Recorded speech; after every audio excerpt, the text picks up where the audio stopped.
వచ్చి ఈ కార్యక్రమంలో పాల్గొంటడం మాకు నిజంగా ఆనందదాయకం.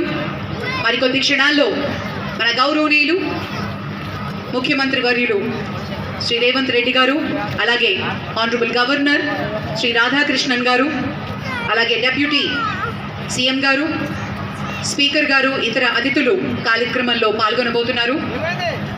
తెలంగాణ సాంస్కృతిక సారథి కళాకారులు ఈరోజు కార్యక్రమంలో చక్కటి గీతాలతోటి ప్రారంభించారు. ఆ తర్వాత కల్చరల్ కార్నివల్లో భాగంగా ఎంతోమంది మన సాంస్కృతిక కళాకారులు పాల్గొనబోతున్నారు.